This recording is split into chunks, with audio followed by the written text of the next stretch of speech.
Good morning बाळको, केम छो बधाय बाळको? मजामां छो ने? एक्जामनी फूल तैयारी करी रह्या हशो अत्यारे, बराबर छे ने बाळको? रीडिंग तमारुं चालू हशे अत्यारे, बराबर छे बाळको? चालो आज हूँ तमने एक पेपर स्टाइल विषे समझूती आपवा मांगू छूं, बराबर छे बाळको? जो बाळको आपणी पेपर स्टाइल जे छे मैं तमने ग्रुप में मोकलेली ज छे, बराबर छे? तमे बधा ज बाळकोए जोई लीधी हशे, बराबर छे? छतां एक वखत हूँ तमने समझावी दऊं छूं, बराबर छे?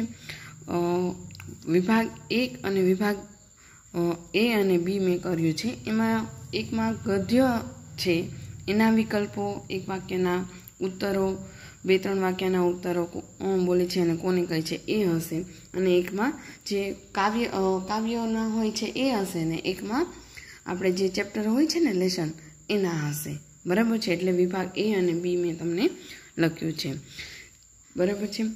पहला क्वेश्चन क्वेश्चन फर्स्ट ए जे छे विकल्पो लखो। तमने खबर छे आपणे असाइनमेंट में पण स्टार्टिंग में होय छे के नीचे दरेक प्रश्नना उत्तर माटे आपेला विकल्पमांथी साचो विकल्प शोधीने लखो, बराबर छे? एमां विकल्पो आप्या हशे, तमारे राइट आंसर लखवाना छे, बराबर छे बाळको? समझाय छे? ध्यानथी सांभळजो, बराबर बाळको? એટલે તમને સરસ રીતે સમજાઈ જાય। પછી છે ક્વેશ્ચન 1B, એક વાક્યમાં ઉત્તર લખો। પ્રશ્નોના જવાબ હશે, બરાબર છે? એ તમારે એક વાક્યમાં લખવાના છે, બરાબર છે? પછી છે ક્વેશ્ચન 1C, એટલે કે પ્રશ્ન નંબર પહેલાનો ક, જે 2-3 વાક્યોમાં ઉત્તર તમારે લખવાના હશે, બરાબર છે બાળકો? પછી છે ક્વેશ્ચન 1D, એટલે કે નીચેના વાક્યો કોણ બોલે છે અને કોને કહે છે? એ તો તમને ખબર જ છે કઈ રીતે લખવાનું હોય। વાક્ય આપ્યું હોય તમારે લખવાનું આ કહે છે ને આને કહે છે, આ બોલે છે ને આને કહે છે, એ રીતે XYZ જે બોલતું હોય એનું નામ તમારે લખવાનું છે, બરાબર છે બાળકો? પછી છે ક્વેશ્ચન 2, બરાબર છે? પ્રશ્ન નંબર બીજાનો અ, એમાં પણ પહેલાં તમારે વિકલ્પ આપ્યા હશે, એટલે મેં કીધું એ પ્રમાણે નીચેના દરેક પ્રશ્નોના ઉત્તર માટે આપેલા વિકલ્પમાંથી સાચો વિકલ્પ શોધી તમારે લખવાનો હશે। પછી છે પ્રશ્ન 2B, બરાબર છે? એક વાક્યમાં ઉત્તર લખો, એટલે કે નીચેના પ્રશ્નોના ઉત્તર એક વાક્યમાં લખો, બરાબર છે? પ્રશ્નો આપ્યા હશે, તમારે એક વાક્યમાં તેનો જવાબ લખવાનો છે। પછી છે પ્રશ્ન 2ક, કાવ્ય પંક્તિ પૂર્ણ કરો। તમને ખબર જ છે આપણા અસાઇનમેન્ટમાં પણ આપેલી છે, લખેલું હશે કે નીચેની કાવ્ય પંક્તિઓ પૂર્ણ કરો, એટલે તમારે કાવ્ય જે છે એ પણ તમારે પ્રિપેર કરવાની છે, બરાબર છે બાળકો? પછી છે પ્રશ્ન નંબર 2D, 2-3 વાક્યમાં ઉત્તર લખો। પ્રશ્ન આપ્યો હશે, એનો જવાબ તમારે 2-3 વાક્યમાં લખવાનો છે, બરાબર છે? પછી પ્રશ્ન 2E, જોડકા જોડો। તમને ખબર જ છે આપણે અસાઇનમેન્ટમાં પણ આવ્યો તો વિભાગ અ અને વિભાગ બ, પછી તમારે એના જવાબ હોય એ લખવાના હોય છે, બરાબર છે? પ્રશ્ન 3, માંગ્યા મુજબ જવાબ। નીચે લખ્યું હશે, નીચેના શબ્દોના સમાનાર્થી શબ્દ લખો। પહેલા છે સમાનાર્થી, પછી નીચેના શબ્દોના વિરોધાર્થી શબ્દ લખો, બરાબર છે? પછી સાચી જોડણી લખો। પછી છે નીચેના શબ્દ સમૂહ માટે એક શબ્દ લખો। તમને આવડે જ છે, બરાબર છે? વાક્ય આપ્યું હશે એનું તમારે એક વાક્યમાં શબ્દ લખવાનો રહેશે, બરાબર છે? પછી છે રૂઢિપ્રયોગોના અર્થ આપી વાક્યમાં પ્રયોગ કરો।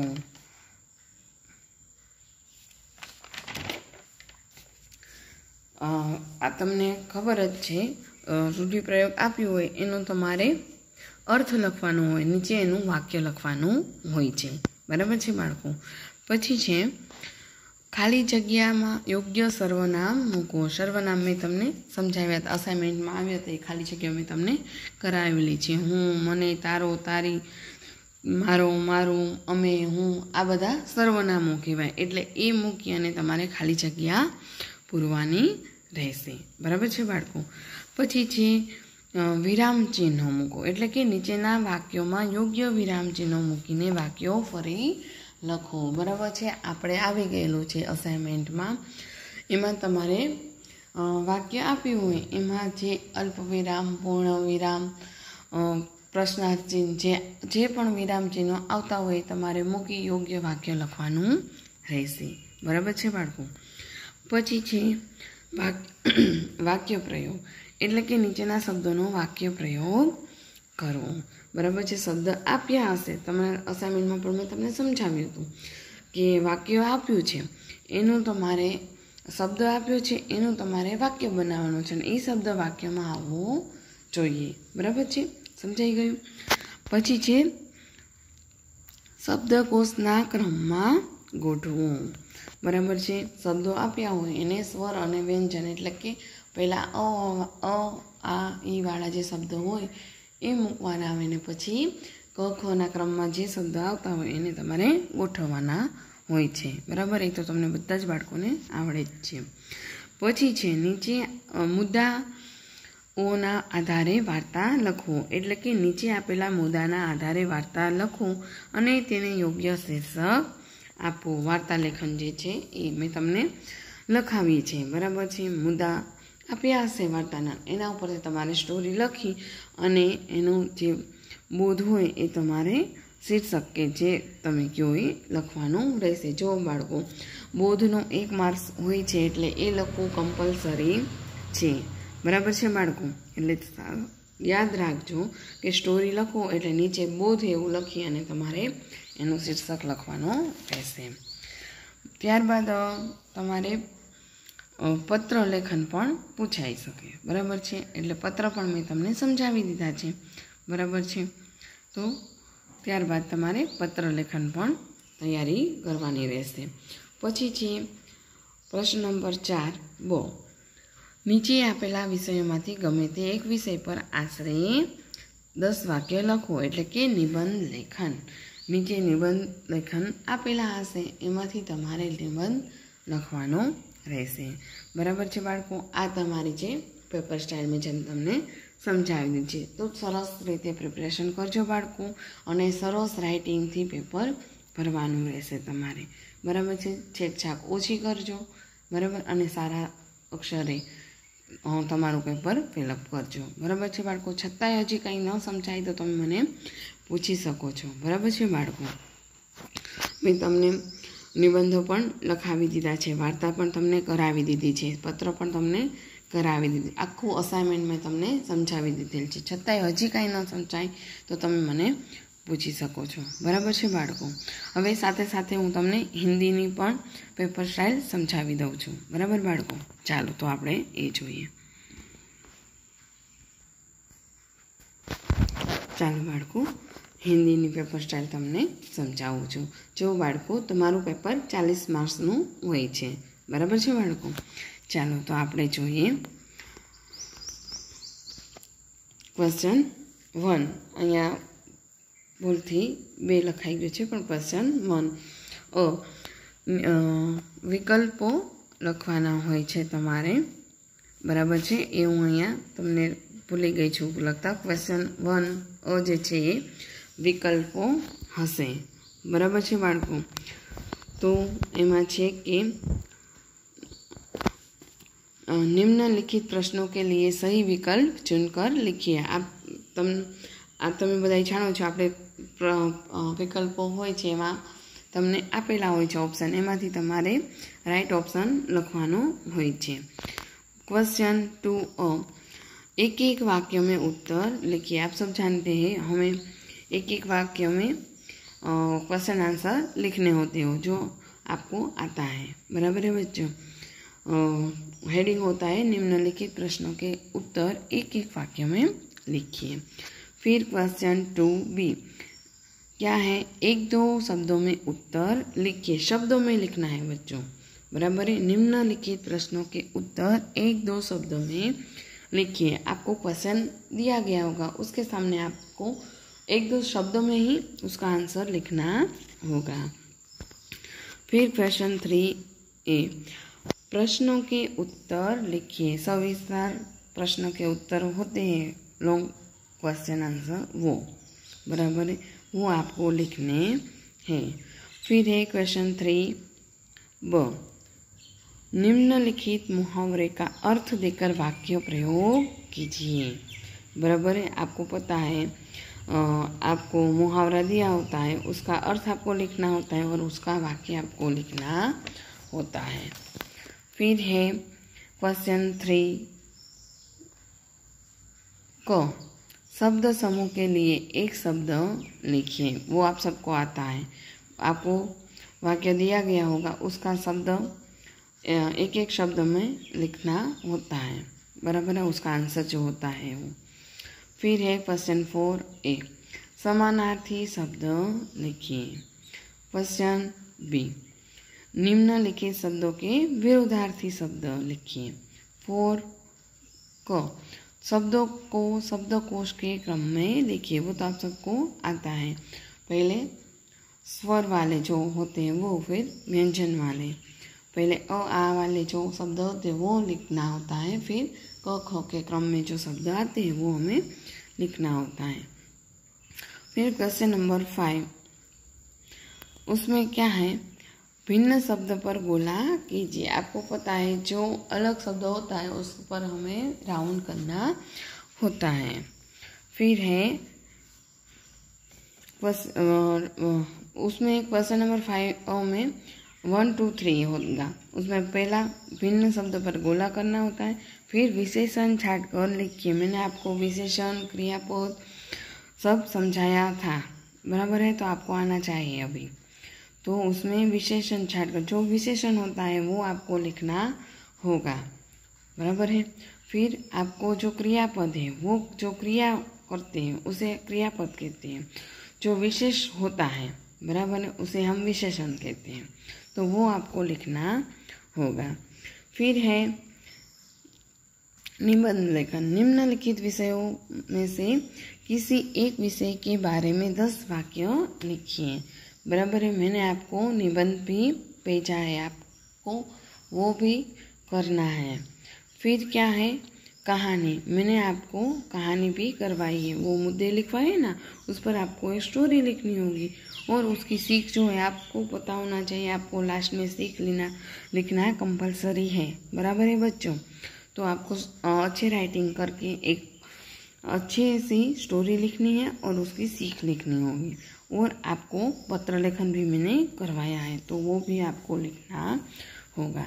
बराबर है बच्चों, मैंने आपको ये पूरा जो पेपर स्टाइल है वो समझा दिया। आपको कुछ समझ में ना आए तो आप अभी भी मुझे पूछ सकते हो। ओके बच्चों, चलो तो हम आगे देखते हैं।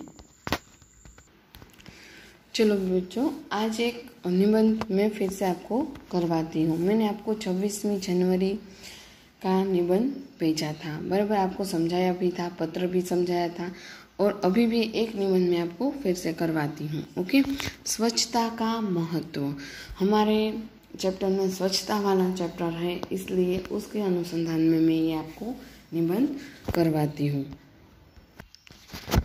ये निबंध में आपको, हमें जब चैप्टर 13 जो स्वच्छता वाला था वो मैंने आपको एक्सप्लेन किया, तभी मैं लिखवानी चाहती थी पर मैं भूल गई थी। ओके, तो अभी मैं आपको कराती हूँ। चलो, स्वच्छता का महत्व, जीवन में स्वच्छता का बहुत महत्व है। स्वच्छता हमारी पहली सुंदरता है। बराबर है, स्वच्छता है वो हमारी पहली सुंदरता है। सबसे पहले व्यक्तिगत स्वच्छता जरूरी है। बराबर है, सबसे पहले क्या, हमारी व्यक्तिगत स्वच्छता जरूरी है। शरीर को स्वच्छ रखने के लिए हमें प्रतिदिन स्नान करें, दांतों को स्वच्छ रखने के लिए प्रतिदिन ब्रश या मंजन करें। ये मैं आपको कहती हूँ, बराबर है, कि पहले हमें अपनी स्वच्छता रखनी ज़रूरी होती है। हमें सुबह उठकर दांतों को सफाई करनी होती है, फिर हमें स्नान करके अपने शरीर को स्वच्छ रखना है। बराबर है, फिर सप्ताह में एक बार नाखून काटें। बराबर है। आपको पता है हम वीक में एक बार अपने नाखून कट करते हैं ताकि हमारे पेट में नाखून के अंदर जो मैल होता है वो हमारे पेट में ना जाए और हम बीमार ना पड़े। इसलिए हम नाखून वीक में एक बार काटते हैं। हमारे कपड़े भी साफ हो, इस तरह अपने आप को स्वच्छ रखने से हमारा मन प्रसन्न रहेगा, हम स्वस्थ रहेंगे और ताजगी अनुभव करेंगे। बराबर है बच्चों, मैंने आपको पहले भी समझाया था। बराबर है कि हमारा शरीर स्वच्छ रहेगा तो हमारा मन भी प्रसन्न और स्वस्थ रहेगा, हम स्वस्थ रहेंगे और ताजगी अनुभव करेंगे, हमारी हेल्थ भी अच्छी रहेगी। हमारा घर साफ रहेगा तो हमें भी अच्छा लगेगा। बराबर है, हमारा घर स्वच्छ होता है तो हमें अच्छा लगता है ना। हमें डर्टी हाउस होता है तो पसंद आता है? नहीं आता है। हमें भी स्वच्छ घर ही पसंद आता है। हमारे घर आने वाले लोग भी खुश होंगे। हमारे घर जो गेस्ट आते हैं वो हमारा घर देख के, जो हमारा घर क्लीन होता है तो वो देख के वो भी खुश हो जाते हैं। यहाँ वहाँ थूकना, कचरा और गंदा पानी डालना बुरी आदत है, इससे गंदगी फैलती है। देखो बच्चों, हमें कूड़ा इधर उधर फेंकना नहीं चाहिए। कूड़ा हमें डस्टबिन में ही, हम जो कचरा होता है वो हमें डस्टबिन में ही रखना चाहिए, इधर उधर फेंकना नहीं चाहिए, वो गंदी आदत होती है। गंदगी से बीमारियां होती हैं। देखो, बीमारियों की जड़ क्या है? गंदगी है। तो गंदगी से बीमारियां फैलती हैं। इस तरह की गंदगी न करने से हमारा पास पड़ोस साफ रहेगा। जो हम कूड़ा इधर उधर नहीं डालेंगे तो हमारा मोहल्ला, हमारी गली है, हमारा आसपास का मोहल्ला, पड़ोसी सब हमारा आसपास की जो गंदगी है वो फैलेगी नहीं, यानी कि हमारा आसपास की जगह है वो स्वच्छ रहेगी, साफ रहेगी, ताकि मक्खी और मच्छर नहीं होंगे। जहाँ भी गंदगी होगी वहाँ आप मच्छर और मक्खी का उपद्रव देखेंगे। बराबर, आपको पता है जहाँ भी गंदगी होती है वहाँ मच्छर खूब सारे होते हैं, मक्खी भी बड़बड़ाहट करती है। बराबर है, तो साफ सफाई होगी तो ये सब नहीं आएगा, वातावरण भी साफ सुथरा रहेगा। बराबर है, हमें अपने आसपास का वातावरण भी साफ सुथरा रखना है तो गंदगी करनी नहीं है। हम सांस में शुद्ध हवा लेंगे। देखो, हम बाहर बैठे हुए, हमारे आसपास का जो एरिया है वो स्वच्छ होगा तो हमें शुद्ध हवा मिलेगी। अगर वहाँ गंदगी होगी तो उसकी बू हमारी स्मेल, हमें उसकी बू आएगी। हम सबका स्वास्थ्य अच्छा, हम सांस में भी शुद्ध हवा लेंगे, हम सबका स्वास्थ्य अच्छा रहेगा। अगर हमारे आसपास सफाई होगी, साफ सफाई होगी तो हमारा स्वास्थ्य भी अच्छा रहेगा, हमें हवा भी शुद्ध मिलेंगी। बराबर है, तो जहाँ स्वच्छता है वहाँ आरोग्य है और आरोग्य हमारा पहला सुख है। अगर जो साफ सफाई होगी, स्वच्छता होगी तो हमारा स्वास्थ्य भी अच्छा रहेगा और हमारा आरोग्य भी अच्छा रहेगा, यानी कि वहाँ आरोग्य है और आरोग्य हमारा पहला सुख है। हमारे वहाँ नारे भी लगते हैं, स्वच्छता वहाँ प्रभुता। बराबर है, जहाँ स्वच्छता होती है वहाँ प्रभु का वास होता है। बराबर बच्चों, तो आपको आज होमवर्क में ये पत्र लिखना है। बराबर है बच्चों, अभी भी कुछ समझ में ना आए तो आप मुझे पूछ सकती हो। ओके बच्चों, बराबर है। मैंने आपको PDF भी भेजी है, चलो एक बार देखते हैं।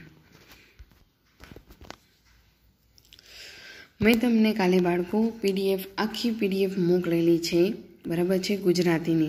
બરાબર છે, ખાસ બાળકો નવરા બેઠા હોય, એમ થાય કે હવે વાંચીને અમે થાકી ગયા છીએ, બરાબર છે, તો ઘડીક વાર ફ્રેશ થઈ અને આવું પહેલાં નાનું તૈયારી કરી લેજો, પ્રિપેર કરી લેજો। બરાબર છે, સમાનાર્થી શબ્દો છે, વિરોધાર્થી શબ્દો છે, પછી તમારે આ જે વિકલ્પો છે એ જોઈ લેવાના। બરાબર છે બાળકો, મેં તમને કીધું હતું કે શબ્દનો ઉપયોગ કરીને એક વાક્યમાં લખો, એ તમારા પેપર સ્ટાઇલમાં છે। જો આવી રીતનો શબ્દ આપ્યો હશે, બરાબર છે, તો હું વાંચું છું, છલંગ, તો કે મોહને પાણીમાં છલંગ મારી। છલંગ શબ્દ આવ્યો તો આવી રીતે તમારે લખવાનું રહેશે। બરાબર છે, પછી પ્રત્યયવાળી ખાલી જગ્યા પણ છે। પછી આપણે કાવ્ય પંક્તિ, જો આ રીતની કાવ્ય પંક્તિ તમને આપેલી હશે એ તમારે લખવાની રહેશે। બરાબર છે બાળકો? તો તમારે એક એક વાક્યના પ્રશ્નના જવાબ છે પહેલાં આવું નાનું નાનું પ્રિપેર કરી લેજો, જેથી તમને સરળતા રહે। પછી આ મોટા પ્રશ્નો પણ તમારે પ્રિપેર કરવાના છે। બરાબર છે બાળકો? ખાલી જગ્યા પણ હશે, તમારે એ પણ પ્રિપેર કરવાની છે। બરાબર છે બાળકો? હજી પણ કહું છું, જે ન સમજાય એ તમે હજી મને ફોન કરી અને પૂછી લેજો, હું તમને ફરી વખત કરાવી દઈશ। બરાબર છે બાળકો? મેં તમને આખી PDF મોકલેલી છે, જો બાકી હોય તો તમે ફિલઅપ પણ કરી લેજો અને ખાસ હવે પ્રિપરેશનમાં ધ્યાન દેજો। બરાબર છે બાળકો? તો મારો વિડીયો અહીંયા પૂરો કરું છું। આવજો।